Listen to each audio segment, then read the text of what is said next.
नमस्ते बच्चों। आज मैं आप लोगों के लिए एक नया टॉपिक लेके आया हूँ। What after tenth.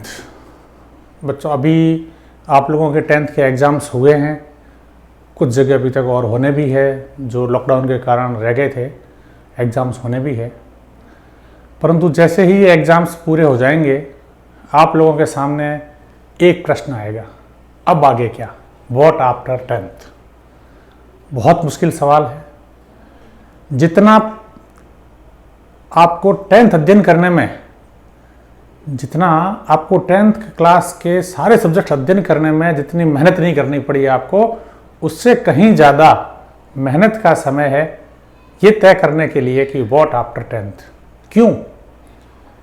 ये एक ऐसा मोड़ है जहां आगे खूब सारे रास्ते हैं और उनमें से किस रास्ते पे आप जाओगे ये आप नहीं जानते। आप उस चौराहे पे खड़े लोगों को पूछ सकते हो, मैं किधर जाऊं, मैं कहां जाऊं, कौन सा रास्ता मेरे लिए उचित है, कौन सा अनुचित है। अब आप खुद कल्पना कीजिए, आप एक चौराहे पे खड़े हैं, वहां कुछ लोग खड़े हैं, चाहे वो आपके मित्र है, चाहे आपके रिश्तेदार है, चाहे आपके शिक्षक हैं, कुछ और भी कुछ लोग हो सकते हैं। अब आप उनको जाके पूछते हो कि भाई मैं किधर जाऊं। सीधा सवाल आप यही पूछते हो, अब मैं आगे किधर जाऊं, मैं चलता चलता यहाँ आ गया, अब मैं किधर जाऊं। ये बताओ कि वो आपको क्या जवाब दे सकते हैं, जब तक कि उनको ये पता नहीं कि आपको जाना किधर है, क्यों जाना है, किस लिए जाना है, किस गांव जाना है। ये आप उनको नहीं बताओगे तो वो आपको सही सलाह कैसे देंगे। हाँ, आप ये कह सकते हो कि मुझे वॉकिंग करनी है 2-4 किलोमीटर, बोलो मैं किस रास्ते जाऊं। तो कोई कह देगा इधर ट्रैफिक कम है, थोड़ा इधर चले जाओ। कोई कहेगा इस साइड में बाग बगीचे लगे हुए हैं, अच्छा महसूस होगा, इधर चले जाओ। उस समय सब अपना अपना नजरिए से सारा रास्ता बता देंगे, परंतु आपको जाके वापस उस मोड़ पे आना है ये तय है। कई दफे ऐसा होता है कि वापस आना भी संभव नहीं होता है। और जीवन के जो रास्ते हैं इनमें बैकवर्ड जो है, पीछे का गियर है ही नहीं, बैक गियर है ही नहीं। चलना तो बस आगे ही चलना है, चलना तो आगे ही चलना है। आप किधर चलोगे ये तय आपको करना है, स्पेशली मोड़ पे। अब देखो एक छोटा सा एग्जांपल मैं और देता हूं। आप रेलवे स्टेशन गए और वहां खूब भीड़ है, रेलवे टिकट खिड़की पे लाइन लगी हुई है, आप भी उस लाइन में खड़े हो गए, लोग टिकट ले रहे हैं, ट्रेन में चढ़ने की तैयारी कर रहे हैं। अब आपकी जब बारी आती है और वो टीटी जो है टिकट देने वाले पूछते हैं कि बोलो साहब कहाँ का टिकट दूं, आप क्या कहोगे? मेरे आगे 5-7 आदमी इस रास्ते चले थे, मुझे उधर का टिकट दे दो, ऐसा बोलोगे? नहीं। ये आप जानते हो कि आपको आपका घर किस गांव में है, उस गांव में जाने वाली ट्रेन में बैठना है, उस शहर में जाने वाली ट्रेन में बैठना है, तो आप वहां का टिकट लोगे और नो डाउट लेना भी चाहिए। हाँ, कभी कभार ऐसा हो जाता है कि कोई मित्र साथ होता है और वो कहता है कि तेरे को फलां गांव जाना है, तो ये ट्रेन भी वो गांव पहुंचा देगी और ये ट्रेन भी वो गांव पहुंचा देगी, चलो अपन दोनों साथ चल लेते हैं, कुछ समय तक अपना साथ हो जाएगा। वो एक अलग बात है, परंतु ओवरऑल आपका जो एम होता है वो आपको आपके घर जाना होता है। मंजिल आपको पता होती है कि मेरी मंजिल ये है। बिना जीवन की मंजिल का पता हुए, बिना आपको अपना लक्ष्य पता हुए आप कैसे निर्णय ले सकते हो? जो भी निर्णय लोगे वो गलत होगा। निर्णय कभी हिट एंड ट्रायल मेथड में नहीं होते कि चलो ले लेते हैं, जो इसका असर होगा देखा जाएगा। ये जीवन बार बार नहीं मिलता। इस संबंध में आपको जो भी शिक्षा देगा, जो भी आपको रास्ता बताएगा, वो अपने नजरिए से बताएगा, क्योंकि उसको पूरा पता नहीं है कि आपकी मंजिल कहाँ है, क्या है। हो सकता है कि वो सही रास्ता भी बताए आपको, परंतु आपको वो रास्ता समझ में ही नहीं आए, उससे भी क्या फर्क पड़ेगा आपके मंजिल तक पहुंचने में। आप मंजिल तक जब भी पहुंचोगे जब आपके दिमाग में क्लियर कट विजन हो, मुझे इस रास्ते इतने समय में इस मंजिल तक पहुंचना है। जिस दिन आपका ये क्लियर कट विजन हो जाएगा, उस दिन आपको निर्णय लेने में कभी कोई समस्या नहीं आएगी। 10th क्लास पास होते ही आपके जीवन में सबसे पहला काम आता है जो केवल आपको करना है। सहयोग देने वाले दे देंगे, परंतु काम केवल आपको करना है। वो काम है आगे क्या रास्ता कौन सा हो। मैं 10th के बाद में पढ़ाई छोड़ के कोई वोकेशनल काम करूं, अपना घर का कोई बिजनेस करूं, मैं 10th के बाद में कोई पॉलिटेक्निक कॉलेज, ITI या कुछ और कोर्सेज ज्वाइन कर लूं, या 10th के बाद कोई नौकरी कर लूं, या 10th के बाद में मैं 11th-12th पढ़ूं। जब 11th-12th पढ़नी है तो फिर साइंस लूं, कॉमर्स लूं, आर्ट्स लूं। ये तीन तो हमारे ट्रेडिशनल लंबे समय से आ रही है, इसलिए सबके मुंह पे तीन होती है कि साइंस, कॉमर्स, आर्ट्स। आज की तारीख में खूब सारे स्ट्रीम्स है, कोई होटल मैनेजमेंट जाता है, कोई टूरिज्म में जाता है, सबके अपने अपने अलग रास्ते हैं, कोई एग्रीकल्चर में जाता है। इन सब बातों को ध्यान में रखते हुए हमें यह तय करना पड़ेगा कि 10th के बाद हम जो स्ट्रीम सिलेक्शन करें, जो रास्ता तय करें, वो कैसे करें। यही राइट समय फॉर राइट डिसीजन है। This is the right time for right decision, right time for right decision. And इसके लिए आपको इन डेप्थ नॉलेज होना बहुत जरूरी है कि आप कौन से स्ट्रीम चुन रहे हो, तो क्यों चुन रहे हो। मैं आपको कुछ बातें बताता हूं। सबसे पहली बात तो ये कि आप लोग जो भी निर्णय लेते हो कि 10th के बाद साइंस लेंगे, कॉमर्स लेंगे, आर्ट्स लेंगे या कुछ क्या करेंगे, ये आप वर्तमान की जो आपकी पोजीशन है इसको ध्यान में रखते हुए लेते हो, भविष्य को ध्यान में रखते हुए नहीं लेते। जैसे कौन कौन से, पहली बात तो ये फैक्टर्स है जो आपको प्रभावित करते हैं। फैक्टर एक है आपके फ्रेंड्स, आपकी कक्षा में आपके गली मोहल्ले के दोस्तों ने ये स्ट्रीम ली है, मैं भी ले लेता हूं, 2 साल तक साथ आएंगे, साथ जाएंगे, मेरे मित्र साथ में हैं। मित्र कोई भी हो सकता है, आप समझ रहे हो सारी बातें। तो वो कोई बात नहीं है। इन मित्रों का साथ कहां तक है, 11th-12th तक साथ होगा। और साथ भी किस बात का, वो अपने घर में अलग तरीके से पढ़ेंगे, आप अलग पढ़ोगे, दोनों के मार्क्स अलग अलग आएंगे, क्लास में दोनों का जो है पढ़ने का तौर तरीका अलग अलग होगा। परंतु आपको ये पता हो कि हम दोनों की मंजिल एक है, तब बात अलग है। परंतु आपको खुद की अपनी मंजिल का ही पता नहीं है, तो दूसरे वाले की मंजिल का आपको क्या पता होगा। जिसने जो बोल दिया आपने मान लिया। तो फ्रेंड्स की बात मानी जा सकती है, सुनी जा सकती है, परंतु उसकी बात को यदि हम थोड़ा सा एक वेटेज के रूप में देखा जाए, हम एक अलग अलग लोगों की राय का थोड़ा थोड़ा वेटेज एक तय करते हैं, क्योंकि किसी भी काम को करना होता है तो कौन बेटर है, कौन बेस्ट है, कौन बेटर से थोड़ा कम है, कौन बेटर से ज़्यादा है, ये कुछ तय तो हमें करना पड़ेगा। और इसके लिए मैथ्स के कुछ परसेंटेज तो तय करने पड़ेंगे। तो मैं अपना इंडिविजुअल विचार से बताता हूँ कि फ्रेंड्स की राय, फ्रेंड्स की जो आपकी एक तरीके से बातचीत के बाद जो आप मन में विचार लाते हो, आप उसको 5% वेटेज दे दीजिए। कि 5% बात, यदि फ्रेंड्स की पूरी बात आपको जम गई, उसने जो कुछ भी कहा आपके दिमाग में सेट हो गया कि ये बिल्कुल सही कह रहा है, आप 5% मार्क्स अपनी, यानी यदि 100 नंबर की हम यदि बात करते हैं तो 5 नंबर आप पूरे में से पूरे दे दीजिए। आपको अपने फ्रेंड्स की बात थोड़ी कम लगती है तो 5, 4, 3, 2 जैसे भी आप लोग अपना तय कर सकते हो, उसको मार्क्स दे दीजिए। दूसरे जो आते हैं वो आते हैं आपके टीचर्स। टीचर्स भी आपको सलाह देंगे कि आपको क्या करना चाहिए। अब टीचर्स जो सलाह देगा उसके अंदर 2 फैक्टर्स होंगे। एक तो आप उस टीचर्स के साथ में लंबे समय से पढ़ रहे हो, वो आपको लंबे समय से जानता है, तब तक तो बात बहुत हद तक सही है कि वो जो भी सलाह देंगे आपके हित में ही होगी। परंतु एकदम जो नए आदमी हैं, जहां आप गए हो और सीधे से आप कहीं 8th जो है 10th पास करके सीधा 11th किसी दूसरी स्कूल में चले जाते हो, तो उस स्कूल में आप जाओगे तो वहां केवल आपकी 10th की मार्कशीट देख के टीचर्स अंदाज लगाएगा कि आपकी क्या रुचि है, क्या नहीं है, साइंस में है, मैथ्स में है, SST में है। वो केवल 10th के मार्क्स के आधार पर भी आपको सलाह देगा।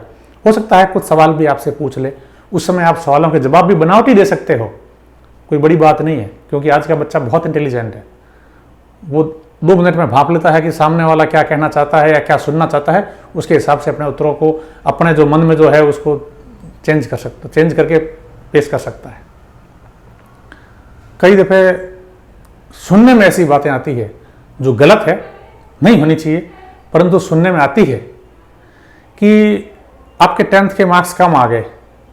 टीचर्स को लगा कि यदि मैंने इसे, फॉर एग्जांपल आपके 10th के मार्क्स कम है और आपकी इच्छा साइंस लेने की है, टीचर ने सोचा कि यदि इसको साइंस दे दी गई तो हमारे स्कूल का रिजल्ट खराब रह जाएगा, फालतू में बदनामी होगी, इससे अच्छा है कि ये जहाँ इजीली नंबर अच्छे ला सके वहीं उसको भेज देते हैं। उनका सोचना अपना अलग है, परंतु आपके विजन को ध्यान में रखे हुए वो नहीं सोचा जाता।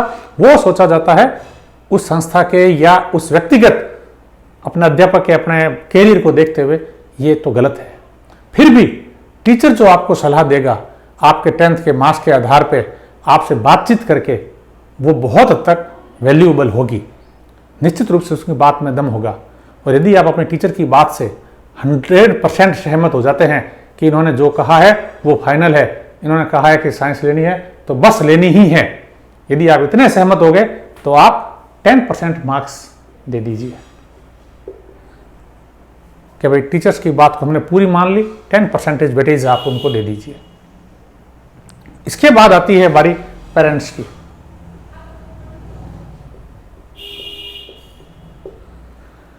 पेरेंट्स आपको बचपन से जानते हैं, बचपन से, जब से आप पैदा हुए हो तब से जानते हैं। उनको सब पता है कि आपकी कैसी आदतें हैं, क्या वैल्यूज है आपकी, आप किन चीज़ों को हमेशा ज़्यादा तवज्जो देते हो, किसको नहीं देते हो, आप पैसे के पीछे भागने वाले हो या आप एक समाज सेवा में जुड़े हुए आदमी हो या आप दयावान हो कि आप निर्दयी हो, किस तरह के विचार है। पेरेंट्स अपने बच्चे को अच्छी तरह जानता है कि मेरे बच्चे में ये गुण हैं और ये अवगुण हैं। हाँ, ये बात अलग है कि वो कई दफ़े बच्चों के अवगुणों को बताता भी नहीं है, और बताना भी नहीं चाहिए, एकदम से डायरेक्टली अपने तरीके से बताना चाहिए, और तरीके से बताते भी हैं वो। तो क्या टीचर्स की बात, जो पेरेंट्स ने जो कहा उसको 100% मान लिया जाए? पेरेंट्स ने कहा कि आप साइंस ले लो, तो क्या आप साइंस ले लोगे? देखो, पेरेंट्स आपके पेरेंट्स है, आपको अच्छी तरह जानते हैं, परंतु उनके अपने कुछ विचार भी उसमें जुड़े हुए होते हैं। वो विचार क्या होते हैं? नंबर 1, मैं अपने बच्चे को गांव से दूर कैसे पढ़ने के लिए भेज दूं, वहां वो कैसे खाएगा पिएगा रहेगा, इसकी सेफ्टी सिक्योरिटी क्या होगी। अच्छा हो कि घर के पास की स्कूल जो है उसी में ये पढ़ ले, ताकि 2 साल तो इसके ठीक ठाक निकल जाएंगे।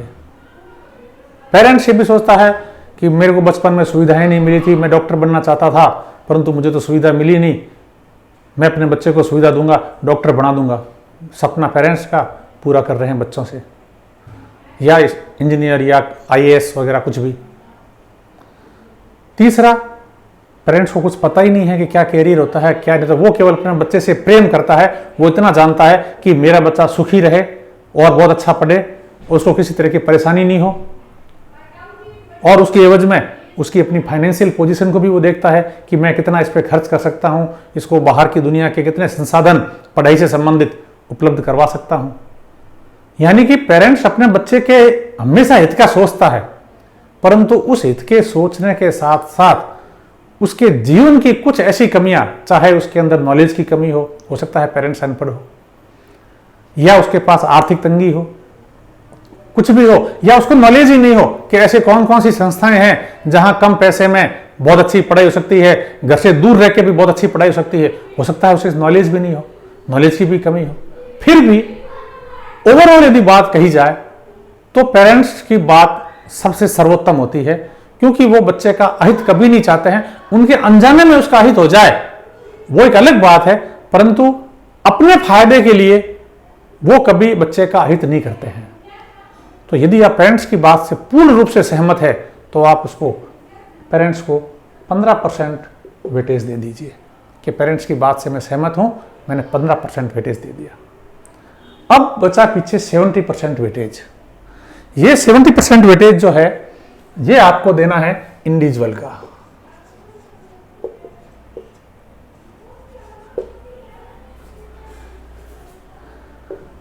इंडिविजुअल का, इंडिविजुअल का क्या मतलब?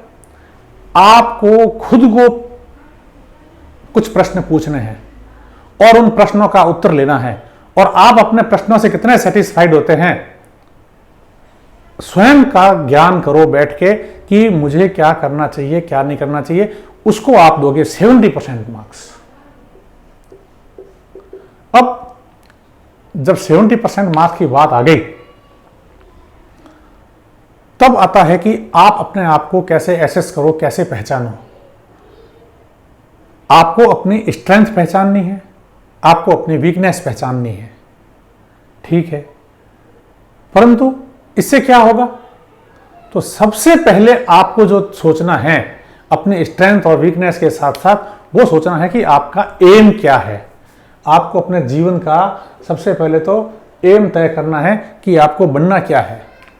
बच्चे 10th के बाद में ही IIT की सोच लेते हैं। 11th और 12th पढ़ना होता है। कुछ लोग तो कहते हैं 11th 12th पढ़ लेंगे, उसके बाद में कोई फाउंडेशन कोर्स करेंगे जाके। कितना मूर्खतापूर्ण निर्णय है कि बच्चा 11th 12th तो पढ़ लेता है, 2 साल खराब करता है और फिर साल या 2 साल जाके वो किसी कोचिंग इंस्टीट्यूट में जाके और पढ़ता है। उस समय जो वो खर्चा आता है, जो उसके जीवन का 1-2 साल का समय खर्च हुआ, क्या वो अपने पेरेंट्स के साथ में एक तरीके का धोखा नहीं है? अब यदि वो ये कहता है कि मेरे 11th 12th में तो पढ़ाई नहीं हुई थी, तो भाई आपको 10th के बाद में ही एक अच्छे इंस्टीट्यूट की तलाश करनी चाहिए थी जहां आपकी अच्छी पढ़ाई होती। उस समय आपने अच्छा इंस्टीट्यूट, अच्छे टीचर्स के गाइडेंस में पढ़ाई नहीं की, जो आपको सुविधाजनक लगा, सरल लगा, आपने अपना काम कर लिया। परंतु जो खर्चा 2 साल पहले होना था वो 2 साल बाद और ब्याज के साथ एक्स्ट्रा खर्चा होता है। दिन प्रतिदिन महंगाई बढ़ती है और अपने जो कलीग्स है, जो आपके दोस्त है, वो जो आगे निकल रहे जा रहे हैं, उनके साथ जो पीछे जो पीढ़ी आ रही है उनके साथ कंपटीशन और बढ़ रहा है आपका। यानी कि दिन प्रतिदिन बच्चे पास हो रहे हैं, दिन प्रतिदिन बच्चों में कंपटीशन बढ़ रहा है। आप 12th पास करते ही एक IIT या मेडिकल में चले जाते हो, एक 12th के बाद 1-2 साल बाद जाते हो, तो इस 1-2 साल बाद का जो समय होगा उसके अंदर कंपटीशन तो और टफ होगा, बच्चे और इंटेलिजेंट होंगे आपके साथियों की तुलना में। तो आने वाली पीढ़ी हमेशा होशियार होती है। ये बात बहुत विचारनीय है। यदि आप 10th के बाद में तय कर लेते हैं कि मुझे तो डॉक्टर बनना है, इंजीनियर बनना है, IAS बनना है, डिफेंस में जाना है या मुझे बैंक में नौकरी करनी है, यदि आपने ये एम 10th के बाद में तय कर लिया और 2 साल उस एम को पूरा करने में आप लगाते हो, आपको अपने रास्ते से, अपनी मंजिल तक पहुंचने से कोई नहीं भटका सकता। अब बात आती है कि ये एम कैसे सेलेक्ट करोगे और एम सेलेक्ट करने के लिए भी क्या क्या होती है, आपको जो है गुणों को देखना पड़ेगा अपने। वो मैं बताऊंगा अभी आपको आगे कि आजकल लोग IIT और मेडिकल से कहीं ज़्यादा तो IAS का ख्वाब सोचते हैं। तो किन किन गुणों का होना चाहिए और IAS बनने के लिए कौन से सब्जेक्ट लेने उचित है, साइंस, कॉमर्स, आर्ट्स, इसके बारे में भी मैं आपको आगे बताता हूँ। बात आती है कि आप जो अपना निर्णय ले रहे हो कि मुझे ये निर्णय लेना है कि मुझे ये सब्जेक्ट लेना है या ये सब्जेक्ट लेना है, तो आपको एक साइंटिफिक तरीका अपनाना पड़ेगा और स्टेप्स फॉलो करने पड़ेंगे। सबसे पहला स्टेप्स कि आपको अपनी स्ट्रेंथ,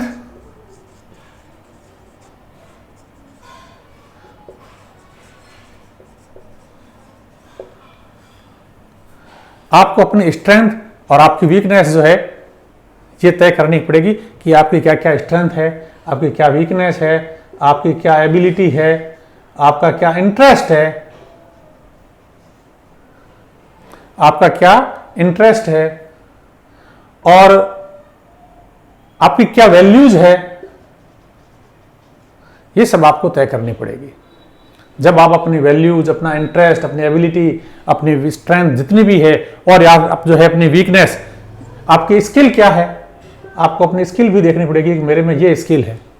ये सारी चीज़ें देखने के बाद में आपको पता चल गया कि भाई आप अपनी चीज़ों को एक पन्ने पर लिख लो कि मेरे में ये गुण है और उन गुणों के आधार पे मुझे मेरा कैरियर तय करना है। अब इन गुणों के आधार पे कैरियर कैसे तय करोगे वो मैं अभी आपको बताता हूं।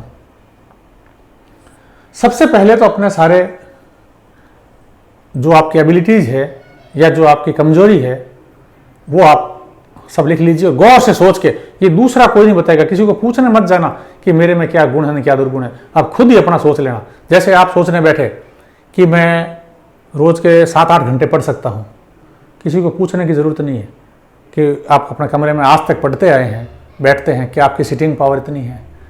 मैं कोई भी समस्या आती है तो आगे बढ़ के उसको लेने की इच्छा रखता हूँ, तो क्या आपको समस्याओं से फेस करने की आदत है या शॉर्टकट निकालने का आदत है।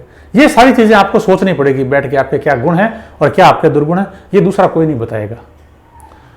इंटरेस्ट की भी बात आती है कि कुछ लोग कहते हैं कि मेरा तो केमिस्ट्री में इंटरेस्ट नहीं है, कोई कहता है मैथ्स में इंटरेस्ट नहीं है, कोई कहता है फिजिक्स में इंटरेस्ट नहीं है।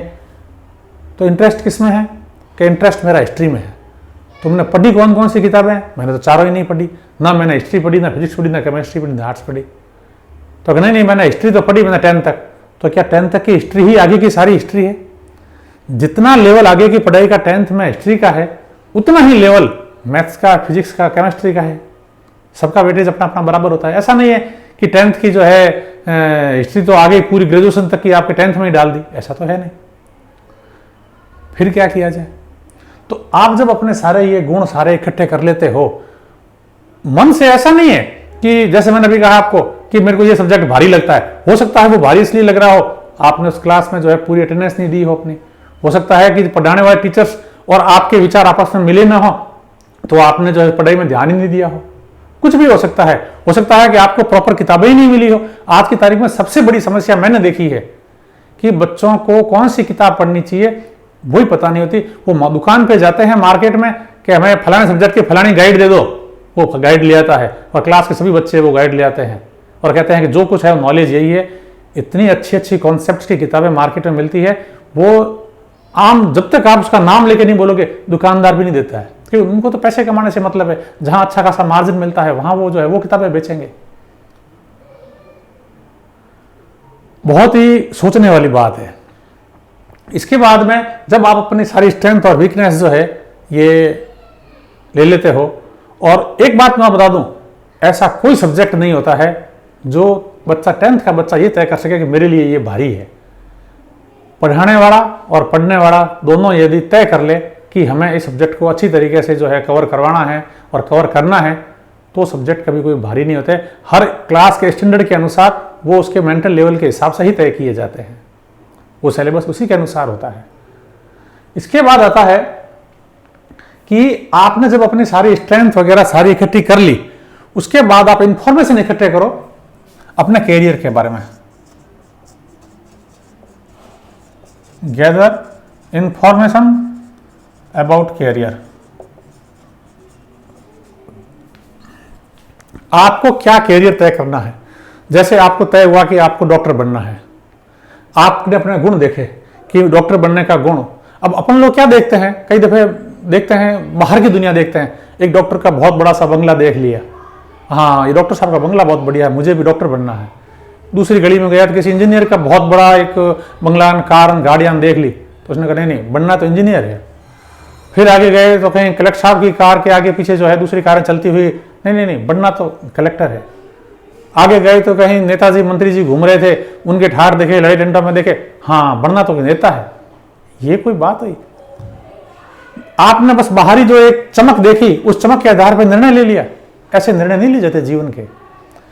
डॉक्टर कितनी मेहनत करता है, कितने घंटे तो वो पढ़ाई करता है, कितने घंटे वो हॉस्पिटल में काम करता है, दिन भर मरीजों के बीच में रह के वो मरीजों के साथ में किस तरीके से वो प्रेम से व्यवहार करता है, उसका अपना सुख दर्द, सुख दुख, घर की परिस्थितियां कुछ मायने नहीं रखती, परंतु वो समाज सेवा में लगा रहता है। जब कभी जब है दुनिया जो है किसी रोग से पीड़ित होती है और सब घर वाले भी दूर हो जाते हैं, डॉक्टर बीच में आकर उनका काम करता है और मरते आदमी को चाहे दिन हो चाहे रात हो, चाहे वह नींद में सोया हुआ हो चाहे थका हुआ हो, सब काम छोड़ के पहले मरीज को देखता है। वो हमको नहीं दिखता है, वो अंदर से कितना मेहनत करता है वो दिखाई नहीं देता। हमें दिखाई देता है केवल वो बाहर की दुनिया में आके जो हंसता खेलता दिखता है या अच्छे खासे उसके घर बंगले दिखते हैं वो दिखते हैं। ये चीज़ वो निर्णय नहीं करेगी कि आप डॉक्टर बनोगे कि नहीं बनोगे।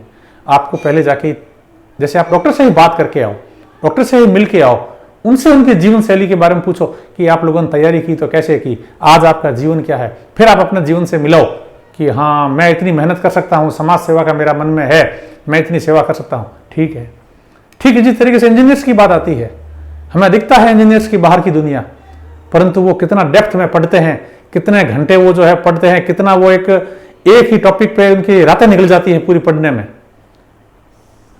नौकरी करते हुए भी उनके सामने जब कोई टेक्निकल समस्या आती है तो समस्या के समाधान के लिए वो कितना डेडिकेटेड होते हैं। आज एक इंजीनियर नौकरी करते हुए चाहे उसके 10 या 20 साल हो गए हों और उसको यदि कोई ऐसी टेक्निकल समस्या आ जाए जो उसके ग्रेजुएशन लेवल की थी, तो वो वापस वो सारी किताबें लाकर ग्रेजुएशन की भी वो देखता है कि आखिर ये चीज आई कहां से। यानी कि वो कभी पढ़ाई भूलता नहीं है कि नौकरी लग गई और वह पीछे की पढ़ाई छोड़ दी, ऐसा नहीं होता है। इसी तरीके से हम आईएएस की बात करते हैं, दिखने में हमें आईएएस का डेकोरम बहुत जबरदस्त दिखता है, परंतु उनके व्यक्तिगत जीवन में जाके कभी आईएएस से मिल के देखो कि वो कितना मेहनती होते हैं, कितने वो जो है दिन रात काम करते हैं और पूरे जिले की सेवा के लिए उनके दिमाग में 24 घंटे अपने घर के अलावा सारी जनता की सेवा की लगी रहती है।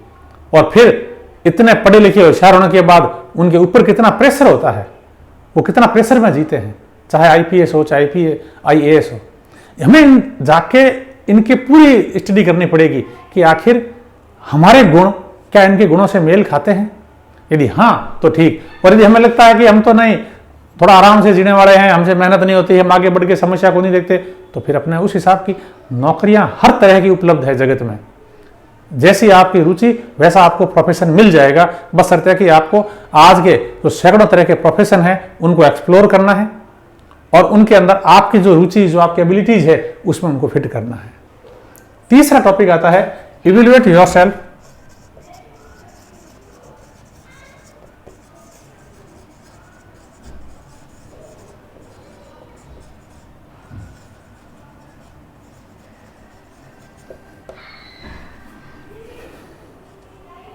Evaluate yourself with your career. आपको अपने कैरियर के साथ में स्वयं का मूल्यांकन करो कि जो मैंने कैरियर सोचा है, केवल यूं ही बैठे बैठे, यूं नहीं है कि हमने बस बोल दिया कि जो बोल दिया वही नहीं। आप जो बोल रहे हो कि मुझे आईएएस बनना है, मुझे फौज में जाना है, जो आपने सोचा, और फिर अपने गुणों को मिलाओ कि क्या मैं इस प्रोफेशन के गुणों के मेल खाता हूं, तो ठीक है। तब क्या करो आप, देन टेक डिसीजन।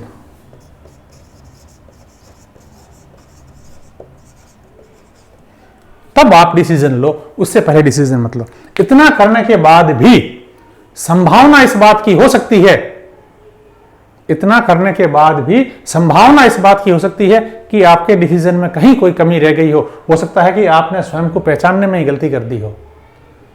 और यह पता चलता है आपको 2 साल बाद, जब आप 12th पूरी करते हो, जब तक आप कुछ हद तक मैच्योर्ड भी हो जाते हो। 10वीं का बच्चा प्राय जो पेरेंट्स और टीचर्स और फ्रेंड्स तो क्या, पेरेंट्स और टीचर्स जो सलाह देते हैं वो ये सोच के देते हैं कि 10वीं के बच्चे को क्या ज्ञान है, वो अपने बारे में क्या सोचेगा, उसको सोचने की शक्ति नहीं है। ये सारा जब आप डिसीजन लेते हो, डिसीजन लेने के बाद में 99% है कि आपका डिसीजन सही होगा यदि आपने इस तरह का वेटेज लेके डिसीजन लिया है, खुद के बारे में पूरी जानकारी ली है। फिर भी यदि 1% कहीं कमी रह गई डिसीजन में, तो उसको सुधार करने का भी आपके सामने ऑप्शन होना चाहिए कि यदि किसी कारण से गलती रह गई, जैसे आपने तो स्कूल तय किया कि मुझे इस स्कूल में पढ़ना है, आपने ये डिसीजन लिया मुझे इस स्कूल में पढ़ना है, मुझे इस बोर्ड में पढ़ना है, और वो आपने डिसीजन लिया, कुछ समय बाद आपको पता चला कि यार निर्णय तो गलत हो गया मेरा, इस स्कूल में मुझे नहीं आना चाहिए था, मुझे इस बोर्ड के अंतर्गत नहीं पढ़ना चाहिए था, तो आपके सामने ऑप्शन होना चाहिए कि आप स्कूल चेंज कर लो, बोर्ड चेंज कर लो, और वो क्यों होता है। ठीक इसी तरीके से आपने 12th कर ली, जैसे उदाहरण के तौर पे आपने साइंस ली, 2 साल आपने साइंस पढ़ी, बहुत मेहनत से पढ़ी, अपना उद्देश्य पूरा करने के लिए पढ़ी, परंतु 2 साल के बाद आपको किसी तरह से समझ में आ गया कि मैं साइंस के लिए बना ही नहीं हूं। यहां यदि आपने गलती कर दी है, तब ये कमी रहने के चांसेस है। यदि आपने स्वयं को सही तरीके से पहचान लिया तो कभी आज तक कमी रही नहीं। मैं जो 1% की बात कर रहा हूं, वो भी कमी आपके यहां जो आपने होमवर्क किया है उसमें कमी रह गई थी, इसलिए है। यदि आपको लगा कि नहीं मैं तो साइंस के लिए नहीं था, मुझे तो आर्ट्स लेनी चाहिए थी, तो 12th करने के बाद में आपके सामने ऑप्शन खुला है कि साइंस का बच्चा आर्ट्स में जा सकता है। उस समय आपको लगा कि नहीं कॉमर्स होनी चाहिए थी, साइंस का बच्चा कॉमर्स में जा सकता है। थोड़ी सी एक्स्ट्रा मेहनत करनी पड़ेगी, जो भूल की है उसका थोड़ा सा तो आपको होगा, परंतु भूल सुधारी जा सकती है पूरी की पूरी। अब मान लीजिए आपने शुरुआत में ले ली, आर्ट्स ले ली, 2 साल बाद यदि आपको लगता है कि आर्ट्स का निर्णय मेरा सही था, सब कुछ ठीक था, बहुत ही बढ़िया है। परंतु यदि कहीं आपने अपनी पहचान करने में आपको लगा कि 10th तक तो मैंने तो थोड़ा आलस में पढ़ाई नहीं था, परंतु अब मुझे तो बहुत अच्छी पढ़ाई समझ में आ रही है, तो मैं तो साइंस ले लेता तो भी कवर कर लेता, मेरे ये जो साथी अब साइंस पढ़ रहे हैं और ये जो है जो किताबें पढ़ रहे हैं तो मेरे को आती है, बस मैंने तो अपना एस्टीमेट जो है स्वयं का जो मूल्यांकन किया वही ठीक नहीं किया था। तो आर्ट्स का बच्चा बाद में साइंस नहीं ले पाएगा, वो बाद में साइंस लेने के लिए वापस या तो फिर शुरू से वापस 11th में आए, तो वो 2 साल खराब हो गए। यानी कि 1% का मार्जिन हमें ऐसा भी रखना चाहिए कि यदि कुछ आगे चलने के बाद में हमें पता चले कि हमारा रास्ता ठीक नहीं था, तो आगे चलते हुए ही हम बिना किसी तरीके से डिप्रेशन में आए हुए सहर्ष अपने आप को स्वीकार करके और दूसरे आगे रास्ते बढ़ते रहे कि भाई ठीक है, थोड़ा गलत चल लिया, कोई बात नहीं, अब मैं मेरा सही हो जाता हूँ। मैंने पहले साइंस ले ली थी, 2 साल मैंने साइंस पढ़ा, मुझे लगा थोड़ी ठीक नहीं है, कोई बात नहीं, साइंस जितनी मेरे को आई उतनी अच्छी है, साइंस तो जिंदगी भर काम आती है, फिर मैं आर्ट्स लेता हूँ, तो वो अपना आर्ट्स आगे पढ़ सकता है। अब बात आती है कि आपको साइंस लेनी चाहिए या कॉमर्स लेनी चाहिए या आर्ट्स लेनी चाहिए, ये कैसे तय करोगे? अभी तक हमारे क्या तय हो रहा है कि जो स्कूलों में जो तय होता है केवल 10th की मार्कशीट के आधार पर तय होता है कि 10th में अच्छे नंबर 90% नंबर आ गए, वो साइंस ले लेगा, बाकी कॉमर्स ले लेगा, आर्ट्स ले लेगा। इस तरह से अलग अलग परसेंटेज, हर स्कूल के अपने अलग अलग क्राइटेरिया बने होते हैं, उस हिसाब से हो जाता है। ये तरीका भी सही नहीं है। हो सकता है कि 10th में 100 में से 100 आने वाला बाद में कॉमर्स ले ले, उसकी रुचि उसी में है, कॉमर्स में है। आप लोगों ने दिल्ली में Shri Ram college of commerce नाम सुना होगा। यहाँ जो ग्रेजुएशन में एडमिशन मिलता है 12th के बच्चों का, तो यहाँ पे मेरिट कई दफे 100% कट आउट चली जाती है। यानी 12th कॉमर्स में जिसके 100 आउट ऑफ 100 आए हैं या 99.999% आए हैं, वो लड़का जाके वहाँ ग्रेजुएशन में एडमिशन ले पाता है। यानी कोई भी स्ट्रीम लीजिए, यदि आपका इंस्टीट्यूट अच्छा है, इंस्टीट्यूट की रेपुटेशन है, तो आपका कैरियर हमेशा सुंदर होगा। तय आपको करना है कि आपको बनना क्या है। ये नहीं होना चाहिए कि आपने पूरी पढ़ाई की, उसके बाद पता चला कि नहीं इसमें तो अब कैरियर नहीं है, मैंने शायद उस समय निर्णय गलत कर लिया। ये पछतावा जो होता है ना बच्चों, ये आदमी को डिप्रेशन में ले जाता है। हम लोग देखते हैं स्कूलों में कि बच्चा 10th के बाद में कई दफे स्कूल की पॉलिसी के कारण या घर के प्रेशर के कारण या दूसरे गांव जाके स्कूल पढ़ना पड़ेगा, उसके कारण वो स्ट्रीम जो सुविधा अनुसार होती है वो ले लेता है। परंतु जब उसके साथ ही उसको लगता है कि आगे बढ़ते जा रहे हैं, तो वो डिप्रेशन में आना शुरू हो जाता है, टेंशन में आना शुरू हो जाता है। 12th के एग्जाम तक आते आते कई बच्चों को अंडर डिप्रेशन हमने देखा है। कारण सिर्फ एक ही रहा कि 10th तक उन्होंने, 10th के बाद 11th में आते समय उन्होंने निर्णय जो है उसको, खुद के निर्णय को 70% वेटेज नहीं दिया। ये मेरा अपना एक अलग मूल्यांकन है, आप इससे सहमत कितने होते हैं वो एक अलग बात है। ये मैंने अपना जो है ये सोच के और ये एक क्राइटेरिया तय किया है। अब आते हैं बात कि साइंस, जैसे साइंस लेते हो, अब इसमें तो आप सब लोग जानते हो इसलिए मैं ज़्यादा डेप्थ बताऊंगा नहीं कि साइंस में मैथ्स ले सकते हो, बायो ले सकते हो। मैथ्स वाला IIT JEE देता है, बायो वाला मेडिकल में चला जाता है, मेडिकल के अंदर जो है नीट का एग्जाम होता है, उसमें IIT का एग्जाम होता है। ठीक है, ये सारी चीज़ें आप अच्छी तरह जानते हो, इसलिए इसमें जाऊंगा नहीं। कॉमर्स वाला CA और CS बनने की सोचता है, आर्ट्स वाला क्या सोचता है? कभी तो कुछ नहीं सोचता, और जो सोचते हैं वो सीधा IAS की ही सोचते हैं। बीच का तो मैंने तो कभी सुना नहीं। या तो आर्ट्स वाला कहता है कि आर्ट्स क्यों ले रहे हो भाई, IAS बनेंगे। आर्ट्स क्यों ले रहे हो भाई, ना साइंस मिल रही है ना कॉमर्स मिल रही है, 2 ही ऑप्शन होते हैं। कुछ लोग होते हैं जो कहते हैं कि नहीं, आर्ट्स में मुझे ये काम करना है, उनका कैरियर तय होता है। जैसे किसी ने तय किया कि मुझे आर्ट्स के सब्जेक्ट का टीचर बनना है, मुझे हिस्ट्री का टीचर बनना है, मुझे ज्योग्राफी का टीचर बनना है, उनके लिए फिक्स है। ठीक है, बहुत बढ़िया है, कोई दिक्कत नहीं, उनकी रुचि जिसमें है बहुत अच्छा काम कर रहे हैं। अब बात आती है कि हम कोई भी सब्जेक्ट लें तो अपनी स्ट्रेंथ वगैरह तो हम सारी देखेंगे, वीकनेस भी देखेंगे, परंतु मोटी मोटी जो बात मैं बताता हूं आपको, साइंस उन बच्चों को लेनी चाहिए जिनके अंदर साइंटिफिक एप्टीट्यूड हो।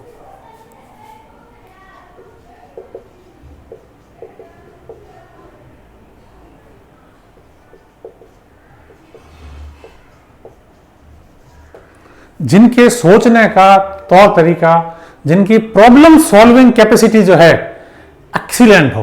कोई भी प्रॉब्लम है उसको सॉल्व करना उनके लिए एक मतलब जो है बहुत ही एक अच्छा खेल हो। प्रॉब्लम से जो घबराए नहीं, कोई भी प्रॉब्लम आई उन्हें लगे इसको तो मैं सॉल्व कर सकता हूं क्योंकि मैं साइंस का हूं। क्योंकि साइंस वाला आदमी एक सिस्टमेटिक तरीके से सोचता है। कोई भी साइंटिफिक काम होता है स्टेप बाय स्टेप होता है। ये जो काम हो रहा है ना, ये पूरा का पूरा साइंस का है। कहने को मैं लेक्चर दे रहा हूं, ये लेक्चर एक आप मान सकते हो कि एक स्पीच है, परंतु ये एक साइंटिफिक काम है कि स्टेप बाय स्टेप काम करना, और स्टेप बाय स्टेप काम करने को ही साइंटिफिक एप्टीट्यूड कहते हैं। और साइंस केवल यही बताता है। लोग फिजिक्स केमिस्ट्री मैथ्स को भारी कहते हैं, कोई भारी नहीं होती।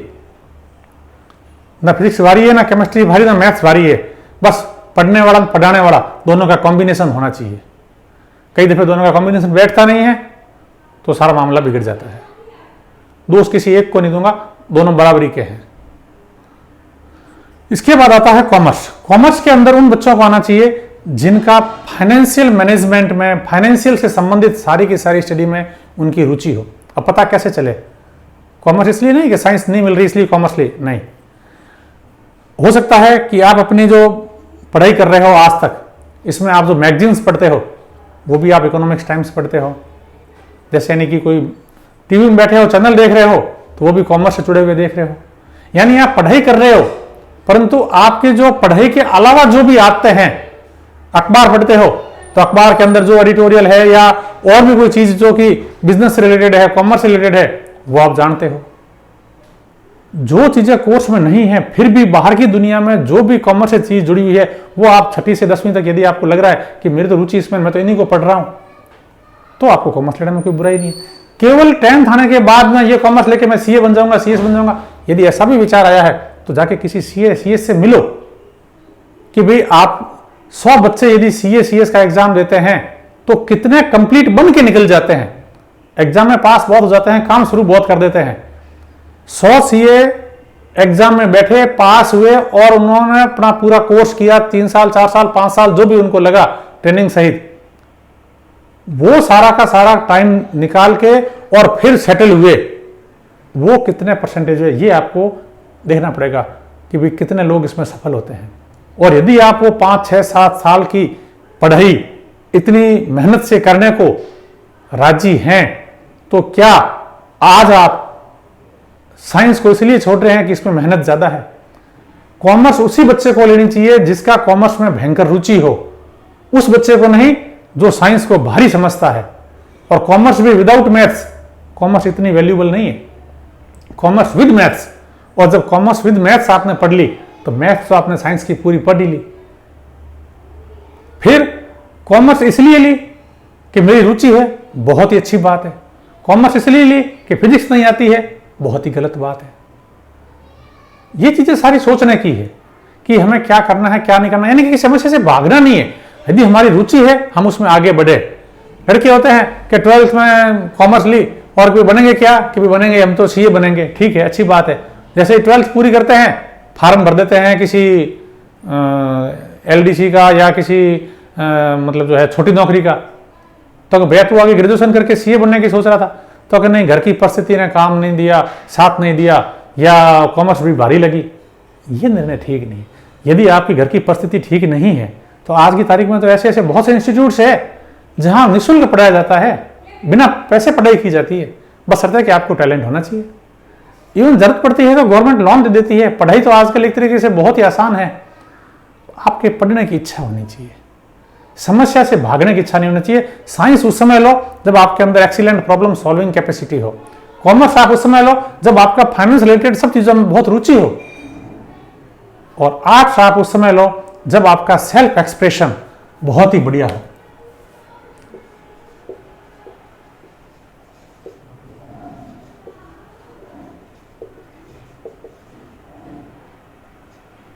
फाइनेंशियल मैनेजमेंट कह दीजिए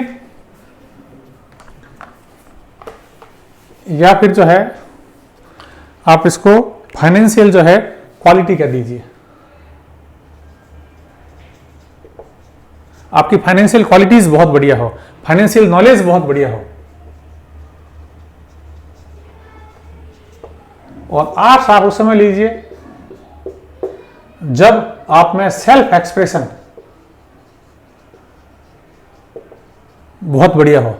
यदि आपका सेल्फ एक्सप्रेशन सही नहीं है तो आप आर्ट्स में भी अच्छे अंक नहीं ला पाओगे। आप में लीडरशिप का अच्छा गुण हो,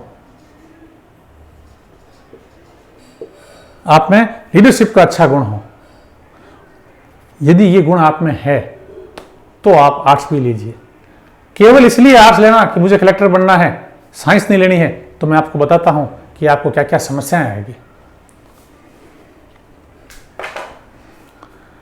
जो लोग यूपीएससी को ध्यान में रखते हुए कैरियर तय करते हैं उनके बारे में कुछ बातें बताता हूं मैं।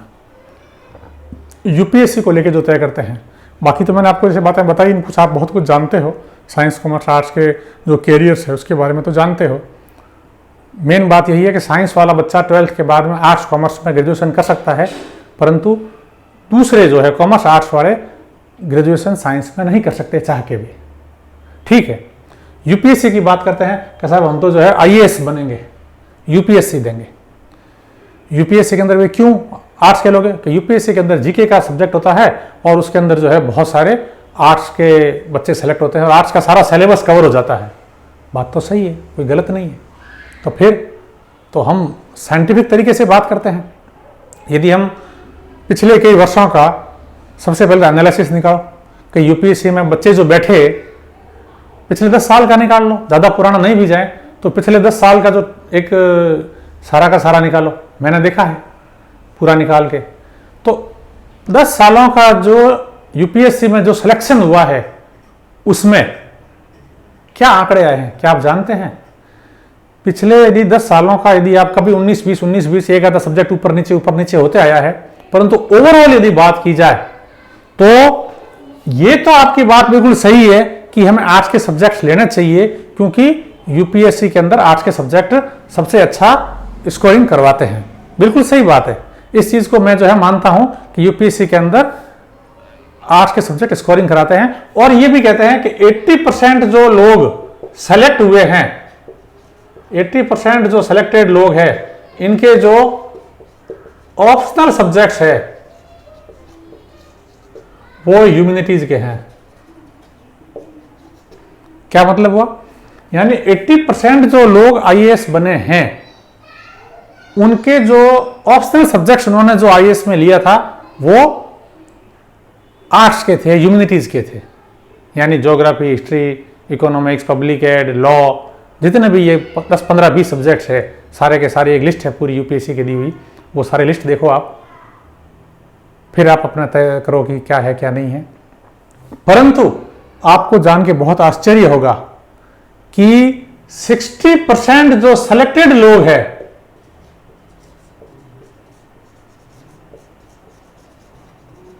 60% जो सेलेक्टेड लोग हैं जिनका चयन आर्ट्स में, जिनका चयन आईएएस में हो चुका है। देखो दो बातें हैं, आईएएस की परीक्षा में लोग बैठते हैं लाखों में, सिलेक्शन होता है 100-200 का। आईएएस तो 100 से 200 के बीच में हर साल सिलेक्शन होता है, किसी में एक साल 100 होता है, कभी 60 होता है, 160 होता है, कभी 200 होता है, 200 से कम ही रहते हैं, ज़्यादा होते नहीं है। लाखों लोग बैठते हैं। अब आप ये आंकड़े मत देखो कि लाखों लोगों में से कितनों ने आर्ट्स ली, कितनों ने कॉमर्स ली, कितनों ने साइंस ली, ये मत देखो। आप ये देखो कि उनमें जो सेलेक्ट हुए हैं लड़के, उनका बैकग्राउंड क्या है। उन्होंने आईएएस की परीक्षा में तो सब्जेक्ट लिए हैं सारे के सारे ह्यूमैनिटीज के, सारे के सारे आर्ट्स के, परंतु जो उनका बैकग्राउंड है, बैकग्राउंड का मीन्स ग्रेजुएशन, जो उनकी ग्रेजुएशन है वो या तो है इंजीनियर और या है मेडिकल पेशे से जुड़े हुए। यानी कि साइंस बैकग्राउंड के बच्चे रहे हैं जिन्होंने या तो इंजीनियरिंग कर रखी है और या उन्होंने मेडिकल कर रखी है, वो लड़के आईएएस में सबसे ज्यादा, यानी कि 60% का सिलेक्शन उनका होता है। ये बात अलग है कि ये लोग जब आईएएस की तैयारी करते हैं 1 साल या 2 साल जिस समय तैयारी करते हैं, उस समय सब्जेक्ट से ये सारे के सारे आर्ट्स के लेते हैं। अब देखो साइंस के बच्चे का पूरा बैकग्राउंड साइंस का होता है, ठीक है, वो साइंस, मैथमेटिक्स, लॉजिकल चीजें सारी अच्छी तरीके से पहले कवर कर चुका होता है, रीजनिंग, एनालिटिकल स्किल्स वगैरह सारी वो पहले से तय कर चुका होता है। उसके लिए आर्ट्स के सब्जेक्ट्स पढ़ना बहुत आसान होता है और वो साल 1.5 साल के अंदर सारे आर्ट्स के सब्जेक्ट पढ़ डालता है, क्योंकि उसको पढ़ने का तरीका भी आ चुका होता है, क्योंकि आर्ट्स के सब्जेक्ट्स में थोड़ा पढ़ना ईजी होता है, तो वो उस समय साल भर में 1.5 साल में सारा का सारा पढ़ लेता है। परंतु जो आर्ट्स के बच्चे जो होते हैं, जो ग्रेजुएशन करते हैं, वो 4 साल तक, 3 साल तक जब अपनी पूरी पढ़ाई करते हैं, ग्रेजुएशन की जब 3 साल तक पढ़ाई करते हैं, वो कुछ पोस्ट ग्रेजुएट हो जाते हैं मान लो, तो 3 से 5 साल तक जो बच्चे पढ़ते हैं, वो 3 से 5 साल में थोड़ा सरल पढ़ने के हिसाब से आदतन ऐसे हो जाते हैं कि उनकी रीजनिंग, उनकी एनालिटिकल स्किल, डेटा एनालिसिस, ये जो गुण है, यानी कि जो मैथ से जुड़े हुए गुण हैं, इनमें वो पीछे रह जाते हैं। साइंस की जो सारी की सारी बातें हैं, चाहे वो एवरीडे साइंस की हो, साइंस के कॉन्सेप्ट हो, उनमें वो पीछे रह जाते हैं और उनको समस्या आती है बाद में कि अब क्या करें। और ये चीजें ऐसी है कि जो 11, 12 या कुछ हद तक ग्रेजुएशन में तो साइंस समझ में इजीली आ सकती है, बाद में साइंस पढ़ना बहुत भारी हो जाता है। क्यों कि एक लंबा अरसा हो जाता है आदमी को साइंस छोड़े हुए, आर्ट्स छोड़ा, यदि आदमी को आर्ट्स के सब्जेक्ट लंबे समय तक छोड़ देता है, वो इजीली कवर कर सकता है। क्यों? क्योंकि साइंस का बच्चा भी टीवी देखता है, वह जो है अखबार पढ़ता है, दिन प्रतिदिन की करंट अफेयर्स को जानता है, और आईएएस में सबसे ज्यादा वेटेज जो मिलता है वो करंट अफेयर्स को मिलता है। तो करंट अफेयर्स तो साइंस वाला भी अच्छी तरीके से कवर कर लेता है। कहने का ओवरऑल सारी बातों का सारांश बच्चों ये है कि 10th के बाद सब्जेक्ट तय करने के लिए आपको बहुत सोचना चाहिए। ये आपका डिसीजन मेकिंग का पहला स्टेप, मतलब एक तरीके से पहला पड़ाव है जीवन का। फर्स्ट जो आपका डिसीजन मेकिंग है, फर्स्ट डिसीजन मेकिंग वो आपके 10th के बाद में आता है। यदि आपने इस समय सही निर्णय ले लिया, सही सलाह ले ली, सही अपना खुद का आंकलन कर लिया, तो आपको जीवन में समस्याएं नहीं आएगी। नहीं तो जीवन के अलग अलग मोड़ पे आपको कई तरह की समस्याएं आएगी। तो सबसे महत्वपूर्ण है अपना एम तय करो, और एम तक पहुंचने के लिए जो रास्ता आपको है उस रास्ते का पूरा अध्ययन करते हुए वहां तक पहुंचने के लिए तैयारी करो। Thank you.